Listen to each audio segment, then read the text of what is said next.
বিয়ানীবাজার থানায় সোমবার ২টি হত্যা মামলা দায়ের করা হয়েছে। এই পৃথক দুই মামলায় সাবেক সাংসদ নুরুল ইসলাম নাহিদ, জেলা আওয়ামী লীগের সাধারণ সম্পাদক নাসির উদ্দিন খান ও উপজেলা আওয়ামী লীগের সভাপতি আতাউর রহমান খান সহ আসামি প্রায় অর্ধশত। একসাথে উভয় মামলায় অজ্ঞাত ৭০ থেকে ৯০ জন। গত ৫ আগস্ট বিয়ানীবাজার থানায় হামলা, লুটপাট, অগ্নিসংযোগ ও নিহত হওয়ার ঘটনায় পৃথক মামলা দায়ের করেন হতাহত পরিবারের সদস্যরা। বিয়ানীবাজার থানার নবনিযুক্ত officer in charge OC Okil Uddin Ahmed এর সাথে উপজেলার সার্বিক আইনশৃঙ্খলা পরিস্থিতি নিয়ে সৌজন্য সাক্ষাৎ ও মতবিনিময় করেছেন বিএনপি, জামায়াত শিবির ও জমিয়তের নেতৃবৃন্দ। বিয়ানীবাজার থানায় পৃথক সময়ে এই মতবিনিময় সভা অনুষ্ঠিত হয়।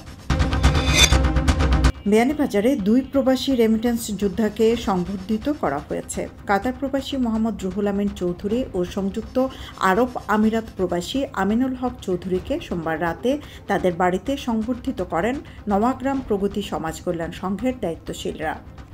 সংবর্ধিতরা হলেন সাংবাদিক আহমদ রেজা চৌধুরীর আপন ২ ভাই।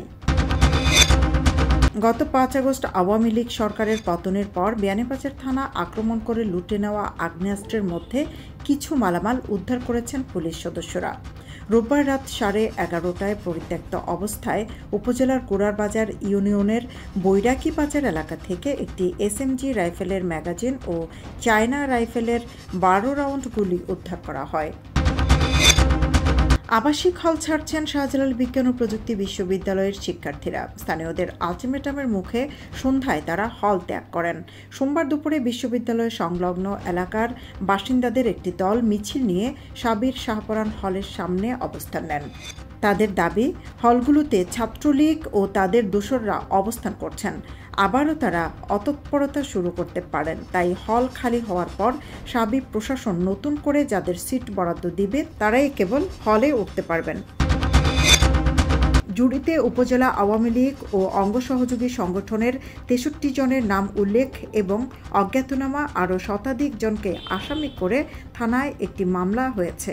মামলার বাদী হয়েছেন উপজেলার ফুলতলা ইউনিয়নের বিরইনতলা গ্রামের মৃত মানিক মিয়ার পুত্র তারেক মিয়া।